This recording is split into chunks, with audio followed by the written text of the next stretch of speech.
Hello friends, welcome to Ratna's kitchen. আমার আজকে আপনাদের সাথে আমি শেয়ার করব একটি শরবতের রেসিপি, লেবু আর পুদিনার। এখন এই গরমে এই প্রত্যেকেরই এই শরবত খাওয়া খুবই প্রয়োজন। আর লেবু বা পুদিনা আমাদের স্বাস্থ্যের জন্য খুব ভালো। আপনারা এইভাবে আমি যেভাবে তৈরি করলাম সেইভাবে আপনারাও বাড়িতে এইভাবে লেবু আর পুদিনা দিয়ে শরবত তৈরি করে খেতে পারেন। আপনারা সকলেই পারেন জানি বন্ধুরা, তবে আমি কিভাবে তৈরি করলাম সেটাই এখন শেয়ার করব। তো বন্ধুরা, যদি ভালো লাগে আমার এই ভিডিওটা, আপনারা ইউটিউব থেকে যদি দেখে থাকেন আমার চ্যানেলটাকে সাবস্ক্রাইব করে দিবেন বন্ধুরা, আর পাশে থাকা বেল আইকনটাও প্রেস করে দিবেন। আর ফেসবুক থেকে দেখলে আমার চ্যানেলটিকে ফলো করে দেওয়ার অনুরোধ রইল। তো বন্ধুরা, চলুন আজকে আমি কিভাবে এই লেবু আর পুদিনার শরবতটা তৈরি করলাম এখন এটাই আপনাদের সাথে শেয়ার করব।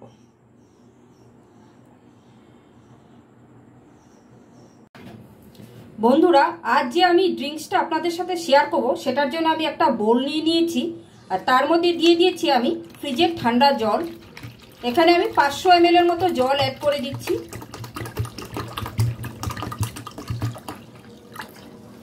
এখানে 500 ml জল আছে বন্ধুরা। এখন আমি এর মধ্যে দিয়ে দিব চিনির গুঁড়ো। এখানে আমি চিনিটাকে মিক্সিতে পাউডার করে নিয়েছি।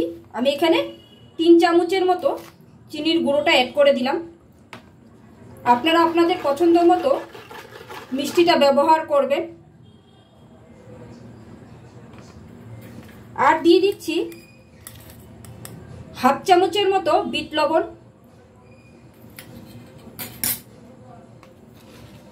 আর দিয়ে দিব বন্ধুরা এখানে 3 চামচের মতো পুদিনা পাতার রস। এই পুদিনা পাতাটাকে আমি মিক্সিতে ব্লেন্ড করে তারপর ভালো করে ছেঁকে রসটা বের করে নিয়েছি বন্ধুরা। আমি 3 চামচের মতো এখানে পুদিনা পাতার রসটাকে ব্যবহার করলাম। আর দিয়ে দিচ্ছি বন্ধুরা 3 চামচের মতো লেমন জুস বা লেবুর রস।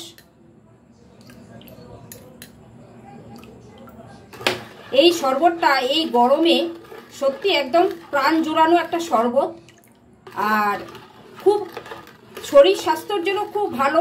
শরীরটাকে ঠান্ডা রাখবে। পুদিনা পাতা লেবু দুটো আমাদের শরীরের জন্য খুবই উপকারী জিনিস, আর এই গরমে এই দুটো খাওয়া খুবই প্রয়োজন বন্ধুরা।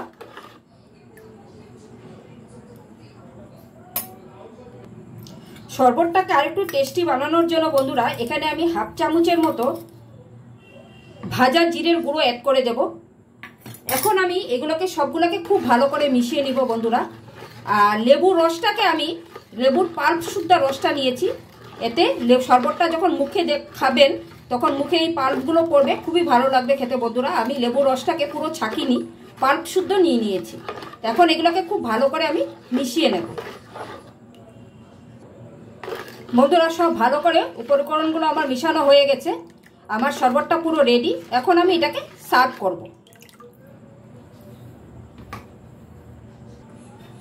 বন্ধুরা। শরবতটাকে এখন আমি এই গ্লাসে সার্ভ করে দেব। তার জন্য প্রথমে আমি গ্লাসের মধ্যে কয়টা বরফের কিউব দিয়ে দেব।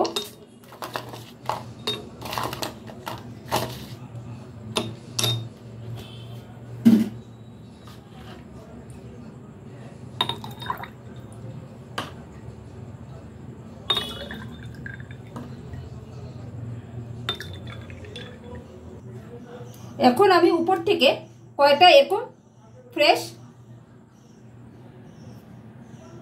পুদিনা পাতা দিয়ে দিচ্ছি বন্ধুরা।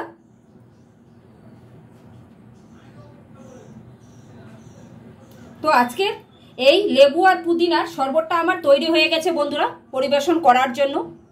আপনাদের কেমন লাগলো অবশ্যই আমাকে কমেন্টস করে জানাবেন।